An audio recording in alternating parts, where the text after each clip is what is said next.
fahavorivory politika eto amin'ny firenena aizy ireo ray aman-dreny sy ireo manam-pahaizana hoy ny VTN. Alatra amin'ny endriny rehetra ataony volomboasary fotoana tokony ijoroan'ny vahoaka izao.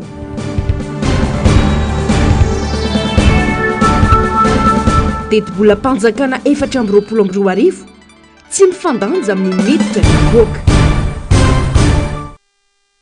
Alatsinainy 10 Jona 420 manatitra ny arabatombo kilasy tongovavy.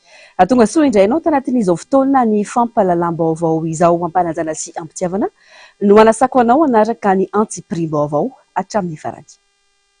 Vaovao makasika ny fifidianana avy hatrany. Nametraka fitoriana eny amin'ny fitsarana avy momba ny lalam-panorenana ny sampana mpanaramaso ny fifidianana safidy. Manoloana ny fanitsakitsan-dalàna ny tranga tamin'ny fampelezan-kevitra sy ny andro ny lasabato tamin'ny fifidianana solombavambahoaka ny 7 Mey lasa teo. Anisany votoatin'ity fitoriana ohatra ny fangatahana fanafoanana ny vato azon'ireo kandida ny Loranjy izay notsidiany Andrajoelina nandritra ny fampelezan-kevitra. Fanadihadiana nataony Asin'Andriamalala eo amin'ny sary sy rindran-tsary ny Andry Rakotomalala. Angatahany sampana mpanaramaso ny fifidianana safidy eny amin'ny fitsarana avy momba lalam-panorenana ny anafoanana ny vato azon'ireo kandida miarady amin'ny fitondrana tany amin'ireo distrika notsidiany Andrajoelina nandritra ny vanim-potoana ny fampelezan-kevitra. Tafapetraka tena anivon'ny fitsarana avy momba lalam-panorenana ny zoma lasa teo moa io fitoriana io raha ny fanazavana. Nanaovan'ny filohan'ny republika ohatran'ny fampelezan-kevitra distrika maromaro izy ireo Ratansaina, Toliarain, Vohemary, Mandondo, Antsirabe, Ambatofinandrana, Manandriana, Fianaratsoa, Vohibato, Kiongo, Ivohibe, Manakara, Tsiombe, Maintirano, Besalampy, Morafenibe, Analalava, Tsirananain, Vohemary, Bikaville ary Ambatondrazaka. Ireo zany ilay hoe angatahana ny fanafoanana ny vato ireo kandida izay nomena vano manokana tamin'ny 10 taona filoham-pirenena nandritra ny fampelezan-kevitra. Misa efatra ny fitoriana napetraka ny mpanaramasony safidy eny amin'ny fitsarana avy momba lalam-panorenana ny zoma lasa teo indry izay mifototra indrindra amin'ireo tsy fanaran-dalàna hitan'izy ireo nandritra ny androm-pifidianana sy ny vanim-potoana ny fampelezan-kevitra. Ny fitoriana napetraka rehetra dia mifandraika amin'ireo tsy fanaran-dalàna hita sy voamarina nandritra ny fifidianana farany teo ka nisy fiantraikany mivantana amin'ny fahamarinan'ny safidim-bahoaka mba hiatohana ny fanajana ny fienitra demokratika. Ny tanjon'ny fitoriana telo dia manameloka ny trangana fanitsakitsahana ny fenitra fototra amin'ny fampelezan-kevitra ka isan'izany ny fampiasana ny fahefam-panjakana sy ny olom-panjakana ary vokatr'izany dia mangataka ny fanafoanana ny vato azo ny kandida amin'ireo farom-pifidianana voakasika izany. Ny fitoriana iray kosa dia mangataka fanafoanana ny fifidianana tamina birao-pifidianana maromaro noho ny tsy fisian'ny soniroa ao an-damosiny bilika-tokana nampiasaina izay fepetra mampanakery ny lajabato eo anivon'ny birao-pifidianana. Ankoatr'ireo, ny safidy dia nametraka fitoriana eo anivon'ireo fitsarana ady heloka mba hanenjehana ireo tompon'antoka amin'ny fanohitohinana sy fampiororona miatra amin'ny mpanaramasonay.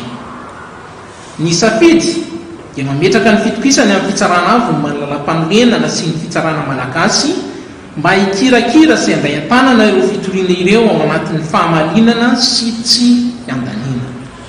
Mananteny izahay fa ny fitsarana mahefa dia handray ny andraiky ny lehibe mba hiantohana ny fanajana ny safidim-bahoaka sy ny fanamafisana ny demokrasia. Omeny lalana itory eny amin'ny fitsarana avy momba lalam-panorenana moa ny mpanaramaso ny fifidianana. Mitodika eny amin'ny HSC araka izany ny maso ny mpanara-baovao manomboka rahampitso aoriny ny famoahany sy ny voka-pifidianana feno vonjomaika ho amin'ny andro ny rahampitso. Tsy fifidianana no nisy tao amin'ny distrika Navombe Androy ny 7 Mey lasa teo fa kisarisary mpifidianana satria fahavelomana mialoha ny fampandanena ny kandida mpanjakana any an-toerana ho ny fijoroana vavolombelona nataony kandida ny firaisan-kina any amin'ny distriky ny Androany. Mitovy amin'ireo distrika rehetra atao anaty fikorotanana sy kajikajy maloto no nanaovana ny fifidianana miantso ny firaisan-kina rehetra ny tenany anavotana ny firenena. Fanadihadiana amin'ny sariny mbola afa-tsara. Mbola tsy nisy hatramin'izay teto amin'ny tantaram-pirenena hoy ny fijoroana vavolombelona nataon'ny kandida firaisan-kina tao Ambovimbe Androy ny tapa-havitrina mahatratratra ny 700 antoerana tamin'ny fifidianana solombavam-bahoaka farany teo. Anisan'ny trangana namarika ny fifidianana tany antoerana izany ankoatr'ireo kajikajy maloto hampandany ny kandida mpanjakany. Misy bureau de vote na bureau fifidianana anankiray voahiditra ny délégué ny kandida ny firaisan-kina tonga de voasakana tsy mahazo miditra. Ohatra anankiray zany zay tonga de voasakana aile tsy mahazo miditra aty amin'ny 7 vao ampidirina fa vata efa feny efa tenatenany efa misasaka ny vata ny urne na ny vata mangarana handatsahana any le vata diny manodidina eo tsisy olona firiny eo fa ny vatany efa feny. Raha ohatra hoe meko ohatra koa anankiray zany de hoe raha ity no EPP misoratra mihitsy hoe bureau de vote laharana fahazao EPP numéro zao ny bataina mihitsy de napetraka ny antranon'ilay olona la ngamba tsy teneniko ny anaran'le olona fa apetraka atran'le olona fa nanana profo daholo zany rehetrarehetra zany satria eto amin'ny fahitalavitra tsika sy ny daholo be de apetraka eo de alaina sary le izy de ny mahagaga aleo toko de tsy napetany koa le affichage fa tsy hoe sady apetany le fisazy eo amin'le tranony no miandry ny délégué ny firaisan-kina ary amin'le toerana zay voatokana tokony hametrano hoe ato anie le EPP tokony hanaovana an'ilay fifidianany de ary efa misy olona mikarakara sy mandamina manao ny ataony. Nisy roa ny kandida mpifanandro natao amin'ity distrika ity dia ny avy amin'ny antoko manohana ny fanjakana sy ny firaisan-kina. Mialoha ny fifidianana dia maro ireo tetika maloto atao ny fanaovana raha matahoran'ny vahoaka sy ny manam-pahefana eny fotony. Tapabolana mialoha ny fifidianana sy fokotany efa hoena amby 20 no nesorina tamin'ny toerany. Nahazo fampitahorana ireo aminy raha tsy manaja ny toromarika nomena azy ireo. De na izahay naka pitsirika na osie vaditany zany nandeha nijery zay tokony hojerena anankiray ara tamin'izany fotoana zany tena sady tena tsy mahazo miditra no ny darofana ny délégué ny kandida ny darofana tena nakany amin'ny hôpitaly mihitsy anakana certificat médical fa tsy hoe anana na tsara le izy de tena tsy mahazo miditra atao mihitsy fa rehefa tonga le oisekany any miditra de maka sary tsy misy olona ny eo nalaina sary ane zany na ny gendarmerie tena toera sy misy miteny manko le izy hoe film zany tsy film re tompoko fa tena zavatra ny ainana sy zavatra ny velomana hoe zay mbola hitavana amin'ny firaisan-kina ka mifidy numéro anankiroa ihany ny tao numéro 1 de numéro 2 de tsika numéro 1 tsika aty amin'ny firaisan-kina dia zay ahitavana fokontany na kominy mipitika amin'ny numéro 1 de mialatsiny.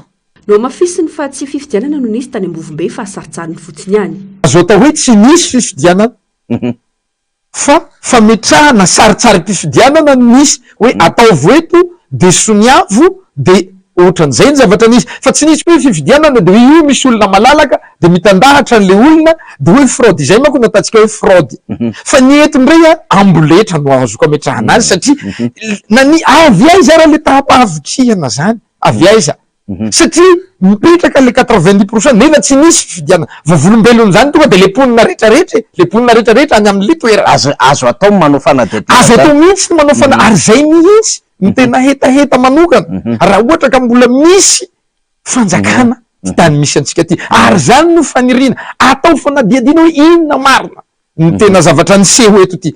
Mila vaolana aingana sy maritra ny distrika na Ambovimbe Androy mahalony ireo olana ara-tsosialy maro hatrehiny amin'izao fotoana izao. Mitaky firaisan-kina sy fandraisana andraikitry ny rehetra izany hoy ny fanamafisana ity kandida ity. Manodidina izay vaovao izay ihany tsy marina ny filazana fa nangala-bato ny kandida ny firaisan-kina ao Atsimondrano hoy ireo olona tiako Madagasikara nanohana ny Alain Ratsimbazafy.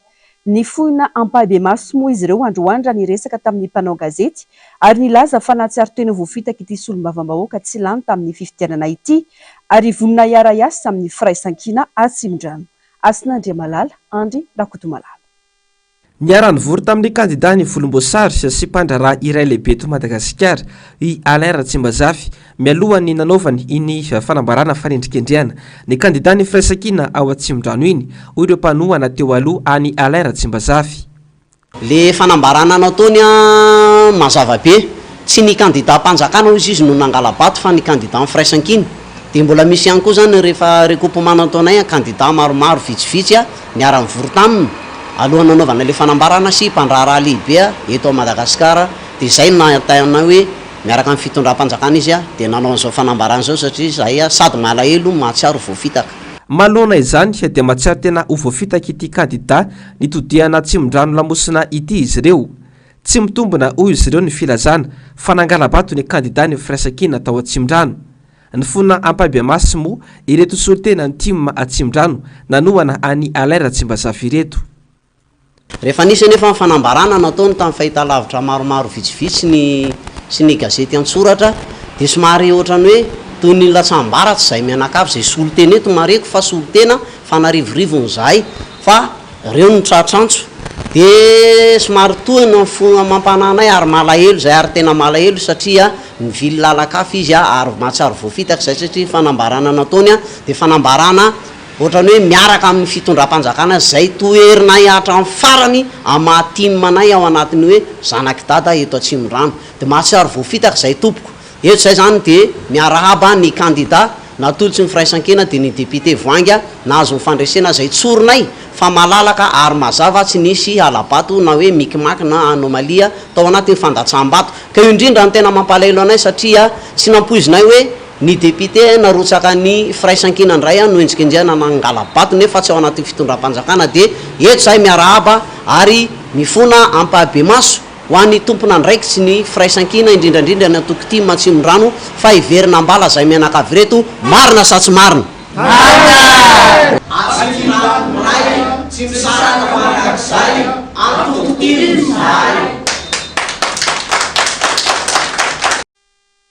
Fa mitaky ny amotsorany fitondram-panjakana faran'izay aingana ny solombavambahoaka Masy Golamali izay nalaina tao an-trano taorian'ny fametrahana fitoriana mikasika ireo tsy fahatomombalana tamin'ny fifidianana solombavambahoaka teo ny Amnesty International. Noho ny antony ara-politika no hitazomana ity solombavambahoaka ity hoy ny fanazavana. Itsika famoretina izay manitsakitsaka ny lalàna regionaly sy raisam-pirenena mifeny izy olombelona izay tokony hajain'i Madagasikara sady manitsakitsaka n'izy ho hivezivezy ankahalalahana ary onona ao anatin'ny fanjakana iray araka izay voalaza ao anatin'ny Charte africaine des droits de l'homme et des peuples hoy ihany Amnesty International. Tsaivina ny raika amby 30 Mey lasa teo no nalain'ny mpitandro ny filaminana tao amin'ny trano fonena ny tany Tsiombe Masy Golamali ary nentona natao fanadihadiana tany Ambovombe Androy ka mbola tao Andromaso any hatramin'ny androany. Fitazonana izay tsy manaraka lalàna velona misy eto amin'ny tany sy ny firenena satria mbola solombavambahoaka am-perinasy Masy Golamali aka manana natao hoe immunité parlementaire. Fa ho sarotra ny fanarenana ny Madagasikara raha izao no mbola hisy krizy goavana ho ny ao anivon'ny vato nasondritry ny tany na ny VNT androany. Nitsikaritra nefa dia ny fanjakana sy ny ekipany no toa mitady izay ampikorontana ny fireneny. Miantso ny ray aman-dreny rehetra eto amin'ny firenena no izany izy ireo mba handray andraikitra manandrify azy ireo ho fandaminana ny firenena. Germaine Mejanary pahirinay no mitatitra ny antsiprimbao. Isan'ny olana eto Madagasikara ny tsy fahaizana mifampiaino ho an'ny samy malagasy toy ny ganagana manasa aloha ka samy manao zay saim-pantany hoy ny faneho-kevitra. Raha ny korontana ara-politika amin'seho ankehitriny dia ao sarotra ny fandaminana ny raharam-pirenena satria ny olona isaky ny distrika no kasainy sasany ambakainy. Tsy tokony angina ny FFKM sy ireo ray aman-dreny ara-drazana ary tokony teny ny manam-pahaizana ary indrindrandrindra mila mandray andraikitra ny firaisamonim-pirenena rehetra hoy ny filoha-pitarika ny fikambanana vato nasondritry ny tany raha ndresaka sy nitondra ny heviny malona ireo savorovory sahady mialoha ny famoahana ny vokatra ofisialy ho an'ny fifidianana solombavambahoaka. Mety anahirana no mitady vahaolana aminy satria fidirina iazy tena samy manao be marenina daholo eto, be marenina daholo dia samy ganagana manasa aloha dia samy manao zay tiany atao. Ao ny tsy manaja lalàna tsy raraha iny zany, ao ny manao tsy haikitsony ny ilaza azy tsisy enony na ny fiangonana na ny ray aman-dreny nizany izy tsisy enony tsisy raraha iny, samy manao zay tiany atao. Nefa ny ny vokatra zay dia ny vahoaka majinika ny tena iaran'izay voalohany dia noho izany dia miantso ny ray aman-dreny reto ray aman-dreny anankitelo reto zay manana ny maizy ato eto firenena ny tokony antsoina andamina an'io amin'izay fa zay zany mino fa na inona finiavana sy herim-po sy fitiavana tanindrazana ataon'izay mpitondra ifandimby eo raha mbola ohatrao foana no mitoy tsy voalaminy intsony io fa miantso an'reto fiarahamon'ny pireneny reto zay dia ny ray aman-dreny ara-drazana ndray aman-dreny ara-panahy dia ndray aman-dreny ara-drazana ary ndray aman-dreny vatona sonotro ny tany zara takany Remoranjeva ohatra professeur Remoranjeva ohatra zany siny eo amin'ny akademia malagasy mba hijoro anambatra amin'izay reny vahoaka rehetrarehetra sy hitarika ny vahoaka amondrona ny vahoaka mba hitarika azy isiny ny firaisan-kina-pirenena andinika ny tokony atao eto amin'ny firenena amin'ny malagasy azy fa tsy andova vahintsony. Ahina mafy ny krizy eto amin'ny firenena ary ho sarotra ny fandaminana sy ho fanarenana ny zava-misy. Ny fanjakana manao ny nataony, ny vahoaka manomboka leo ny fomba fanaovana politika amboletra sy ny fanambakana. Izany hoy izy no antony antsoina ireo tokotelona masana andro mba tena hihevitra izay tena fomba anavotana any Madagasikara. Mijanona eo amin'izay vaovao izay ihany miantso ny vahoaka hitsangana manoloana izao fahalovana misy eto Madagasikara izao ny vovolana kolektifa ny Malagasy izay ivondrona ny antoko FTT Tia Tanindrazana, ny RB, MTS, FMI ary ny MMM. Mila mirahina ny Malagasy rehetra hoy izy ireo raha namoaka fanambarana androany. Asina Andriamalala, Andry Rakotomalala. Ampy izay hoy kolektifa ny Malagasy mahalona izao fahalovana ny misy eto Madagasikara izao, indrindra fa mahalona ny fifidianana fenosoka tamin'ny 20 Mela teo. Fotoana izao ijoroan'ny vahoaka ialana amin'ny fahalovana. Anisany notaky ny vovonana kolektifa ihany koa ny fanamboarana ny senisy ny HCC izay fototry ny olana razoina zava-misy hoy izy ireo raha namoaka fanambarana androany.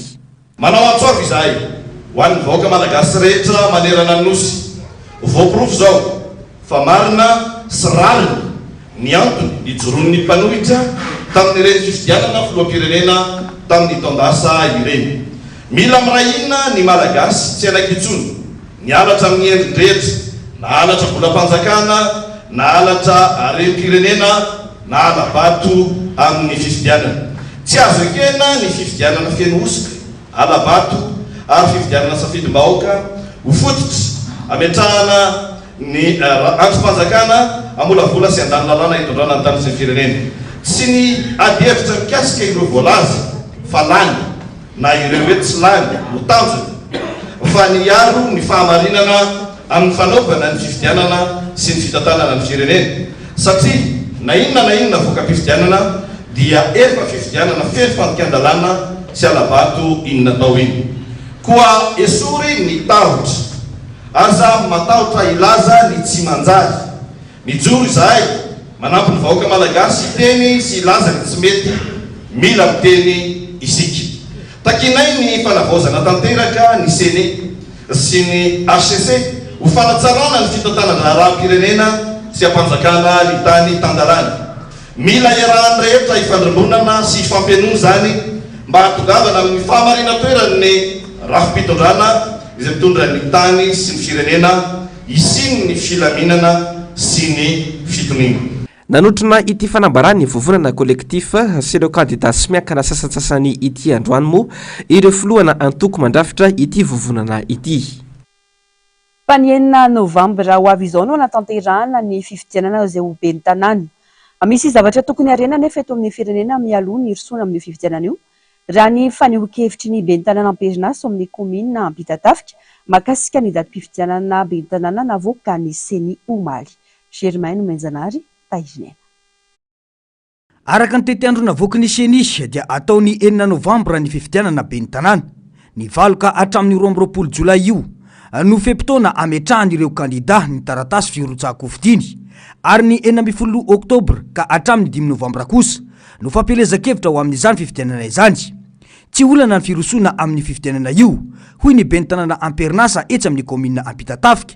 Saingy mafisiny kosa fa misy zavatra mila arena mialoha izany, indrindra ny eo anivony rafitra mpikirakira ny fifidianana. Misy fampianarana farany tsotra indrindra tokony ampiarina dia hoe rehefa atao 3 chiffres io bureau de vote io dia aleo atao 3 chiffres daholo ny soratra tao na ny lettre ihany koa zany. Ohatra raha mandresy zao ny candidat hoe 135 dia soratana hoe 135 chiffre 135 dia ohatr'izay koa ny lettre. Raha mandresy le candidat ohatra ny hoe 40 040 zany izy nandresy dia soratana mihitsy hoe nandresy izy any tamin'ny isam-bato azony dia 040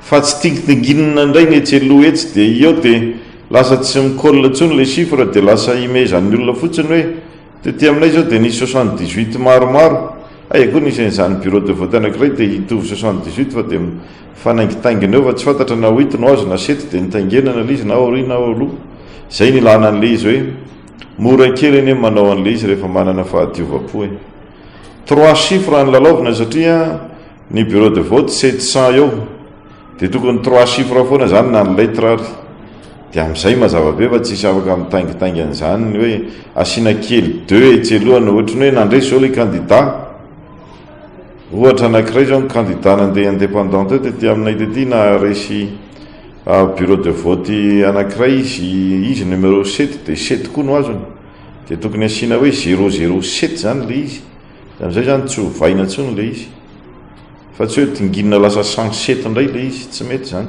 raha ny fitarainana nandritra ny fanadiadina natao tamin'ireo mpanao fampitahana firaketana antsoratra teny amin'ny sini dia isan'ny olana goavana ny fanampiana isa etsankilany ihany koa dia isan'ny fitakin'ireo sehatra iraisam-pirenena ny fanatsarana zotra-pifidianana izay efa napetraka ny taona 2024 pejiny politika atsapa nandritran'ny fivoriana ho fandaniana ny teti-bolam-panjakana sy mpanitsina tetsy amin'ny lapany Tsimbazaza androany afa tsy manam-bola ny fanjakana malagasy manodidina ny 577 miliara ariary no nesorina tamin'ny teti-bolam-panjakana ho an'ity taona 2024 ity tsy ampy ny vola miditra ao anatin'ny kitapo-bolam-panjakana raha mita amin'ny fandaniana raha ny fanazavana nanetra ny Madagasikara hanitsy ny teti-bola io ireo mpamatsy vola araka izao fanadiadiana nataony Germaine Mejanary sy Taizniana izao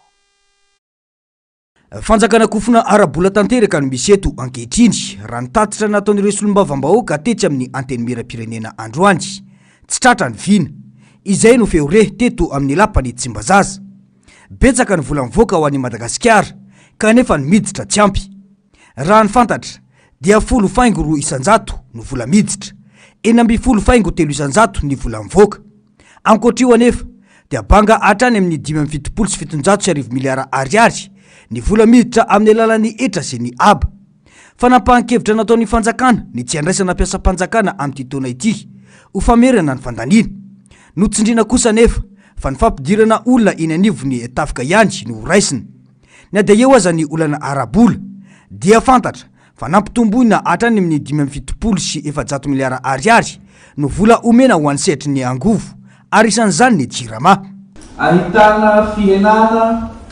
1775,2 milliards d'ariary ny vola miditra amin'ny hetra sy faditseranana raha ampitahaina tamin'ny vinavina voalaza tao amin'ny lalàna mifehy ny fitantanam-bolam-panjakana 2024 na ny LFI 2024 nampitomboina kosa ny transfert na ny famindram-bola ho amin'ny sehatry ny angovo nisan'izany zany jirama sy ny secteur pétrolier izay miakatra 475 milliards d'ariary vokatry zany dia tsy misy ny fandraisana ho mpiasa-panjakana amin'ity taona ity ankoatra ny eo anivony mpitandro filaminana marina fa tsy tratra ny vina napetraka tamin'ny lalàna mifehy ny fitantanam-bolam-panjakana tamin'ny voalohany taona 2024 ka izay no niteraka izao fanitsina izao ezaka goavana ho an'ny fanjakana ny anatratrarana ny tanjona ho 16,7% ny PIB amin'ny taona 2028 io raha ny fanazavana atrany dia niakatra ho 4 faingo 500 ny arikarena fahobe na ny PIB amin'ity taona ity kanefa mbola ho lavitrezaka ny azahoana ny 4 faingo 700 amin'ny taona 2024 raha ny tombany 17 miliara ariary ny vola ampidiry ny zava-pisotro misy alcool ao amin'ny kitapo-bolam-panjakana raha toka 30 miliara ariary kosa ny solotany ary heverina fa hiakatra hatrany amin'ny 6,8% izany amin'ny taona 2028 fakana hetra 100 ariary isaky ny litatra ny alcool sy ny vokatra misy alcool izay nahazahoana vola mitentina 17 milliards d'ariary raha ny vinavinany banque foiben'ny Madagasikara dia 7,4% ny tahan'ny fiakaran'ny vilim-piainana ny taona 2024 amin'ny ankapobeny raha tombanana ho 8% izany ho an'ny faran'ny taona 2024. Ny fitombony arakaregna faobe dia 4,5%. Solombavambahoaka roamby enipolo no tonga nivory teto Tsimbazaza androany ary nandany ny teti-bolam-panjakana ny simpanitsiny ho an'ny taona 2024. Lany tsy nasimpanitsiny sady tsy nasimpanivany izay tapaka teo anivo ny asam-bomera. Andrasana ny vokatry ny fampiasana ireo volam-panjakana no lanina ireo. Raha ny vaovao azy moa dia isan'ny tery nataony tahirim-bola iraisam-pirenena ny fikitiana ny teti-bolam-panjakana 2024 ka izao nasimpanitsina androany izao io. Tsy manan-tsafidy intsony ny fitondrana rajoelina ho ny gazety Afrique Intelligence manoloana ny trosa misavovona amin'ny teti-bolam-panjakana fa tsy maintsy mitodika ny mipamatsy vola mahazatra dia ny banky iraisam-pirenena sy ny tahirim-bola iraisam-pirenena. Betsaka ireo vola mivoaka ka mitarika ao amin'ny tsy fahampiana eo amin'ny teti-bola izay lasany amin'ny sehatry ny angovo toy ny Jiramany Kamarona entina ampiodinana ireo orinasa ireo. Ankoatra izay, diso ny kajy, betsaka ny vola nampiasaina kanefa kely ny miditra. Visarany trosa maro mantsy ny teti-bolam-panjakana. Voakasika izany ny kompani mpitanterana nabakabaka Madagascar Airlines izay efa mananika ny 70 tapitrisa euro. Tsy maintsy mitady trosa amin'ny mpamatsy vola araka izany ny fanjakana malagasy. Ny volana septambra, nitatohana amin'ny banky iraisam-pirenena ny folo malagasy izay mitentina 100 tapitrisa dolara sy 2,30 tapitrisa dolara avy amin'ny banky afrikana ho an'ny fampandrosoana na ny BAD. Nandrany delegaciona avy amin'ny FMI tany Washington ny folo malagasy sy ny ministry ny fitantanam-bola ny volana meteo. Isitrana fampindramam-bola feka sy ny fanamorana na ny FRD. Ireo rafitra roa ireo izay ahafana mamoaka vola 100 tapitrisa dolara izay mitsinjara 3 taona ary amin'ny volana septambra no any no mety voandra ity vaovao ity ihany. Tsy niona tamin'izay nefa ny filakevim-pitantana ny FMI fanametraka fepetra ho an'ity famoaham-bola vaovao ity. Eo ny fanendrena tale jeneral ny Jirama vaovao, ny fanitsiana ny lalàna momba ny fitantanam-bola ampienana ny fandanian'ny fanjakana ary ny fanitsiana ny vidiny solika. Fa isan'ny nampametra-panontaniana ireo solombavambahoaka sasany teny anivon'ny anteny miram-pirenena ny filazana fa niaina ny tany fiakaran'ny vidim-pianana eto Madagasikara amin'izao. Tsy tazana amin'ny fiainam-bahoaka izany hoy izy ireo na ilay filazana afa niakatra ny arkarena faobe na ny filazana fa niaina ihany koa ny fiakaran'ny vidim-pianana. Fanadiadiana. Tsy misy tsy mikaikaika ny malagasy manoloana ny fidangany vidim-pianana tatoato. Raha nitatitra navoaka ny Instat dia nahitana fiainana ny fidangany vidim-pianana nanomboka ny volana marsa teo. Raha nitatitra farany nefa dia ananika hatrany amin'ny 2,900 ny fiakarany vidim-pianana eto amintsika ny volana jolay izao. Mbola ity rafitra ity ihany koa anefa ankehitriny no mahita fa niena ny fiakarany vidim-pianana 2 volana mialohan'ny daty nolazainy ny volana vitsivitsy lasa fa isi ny fidanganana. Araka ny tatitra avy amin'ny Instat dia nahitana fidinana tsikelikely ny tahany fiakaran'ny vidinentana ankapobeny nanomboka ny volana mars 2023 izay 12,4% tamin'izany fotoana izany tafidina 7,3% izany tamin'ny volana april 2024. Nandritra ny asam-bomera ho an'ny teti-bolam-panjakana ho asimpantsina no nitrangany io tatitra io. Tsy nahatra ireo solombavambahoaka ka nametraka fanontaniana. Araka ny tatitra avy amin'ny Instat dia nahitana fidinana tsikelikely ny tahany fiakaran'ny vidinentana ankapobeny nanomboka ny volana mars 2023 izay 12,4% tamin'izany fotoana izany tafidina 7,3% izany tamin'ny volana april 2024. Pejiny fampianarana raha natomboka tamin'ny herinandro ambony ny fanadinana ara-panatanjahantena ho an'izay nisafidy ny taranjaloma teto Andrenivohitra sy tany amin'ny faritra dia nanomboka androany ny adina ara-panatanjahantena iombonana ho an'ny fanadinana baccalauréat ho an'ny teto Antananarivo manokana. Aritra herinandro izany adina ara-panatanjahantena izany. Fanadihadiana nataon'ny Toky Razafindranovina sy Andry Rakotomala. Mpiadana roa Iatsy Mahery no hiatrika fanadinana baccalauréat ho an'ny titoam-pianarana 13 sy 14 ity ho an'ny Analamanga manokana fa aloalina ireo mpiadana ao amin'izany. Tamin'ny herinandro no anombohana ny adana ara-panatanjahantena ho an'ireo mpiadana baccalauréat eto Antananarivo ka ireo nisafidiny taranjalomano no satatra izany. Tsy nahitana olana raha nambaran'ny lehibe ny FOIB-mpanadinana ety Ankatso. Tsapa hoy izy fa nanomana tokoa ireo mpianatra mizara efatra ny FOIB-mpanadinana eto Antananarivo. Ny EPS bac manomboka androany izay ahitanareo azy io manomboka androany 10 juin dia mifarana le 21 juin zay ny session amin'ny ankapobeny.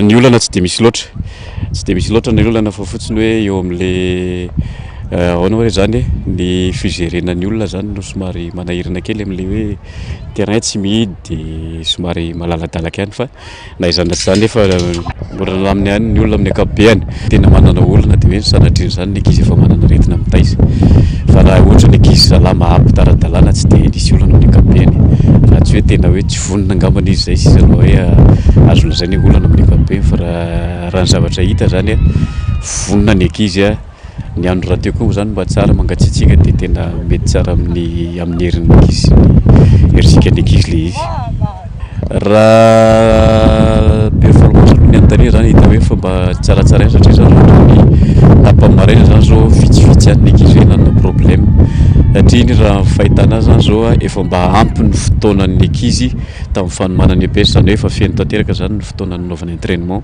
ny anarany dia efa hita hoe efa mba me matanjatanjaka ny ankizy amin'ny ankapobeny. Ho an'ireo candidat tsy miankina kosa dia tara ny fizaran'ireo taratasy fiantsona ho an'ireo mpiadana.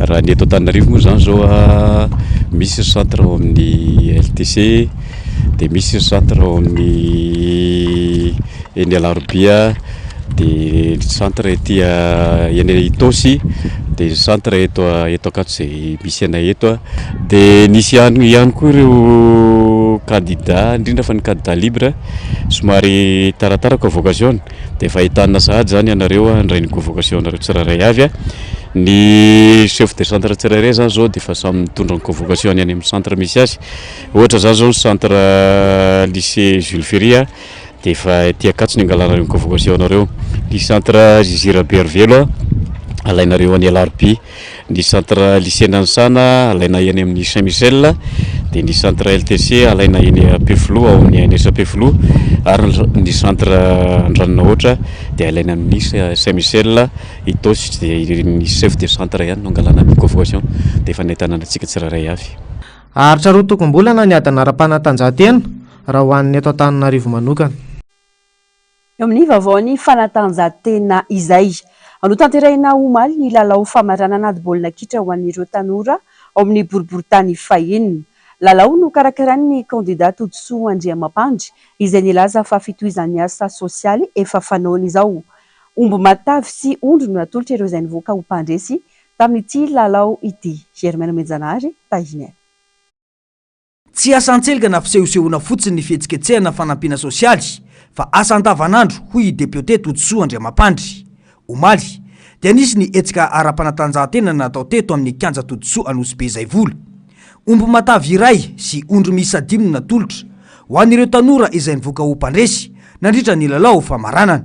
Miasa mandavataona ny tenanay fa tsotrany sasany akory hoe propagande ihany vao hita dika manampinampy ny tanora sy ny tatsaha sy ny fikambanana maro samihafa fa isika na dia mbola tsy mivaly ofisialy aza ny ACC dia efa manao asa soa miasa ho an'ny vahoaka ary miasa indrindrindra zany ho an'ny tanora sy ny mpanao fanatanjahantena koa dia mitohy zany ny asa mitohy ny asa sosialy mitohy ny foto-drafitr'asa maro isan-karazany miaraka amin'ny député Todosoa zany ary tsy miembotra mihitsy amin'izany fijoroana amin'ny fanampiana ny vahoaka sy fijoroana amin'ny rariny sy nitsiny zany eto amin'ny tany sy ny firenena koa dia amin'ny firenena indray zany zao nanoloranay ny tenanay zany sy ny mpiara-miasa zany izany omby anankiray sy ondry 5 zay zany ho an'ny tanorantsika ety Ambohimanara.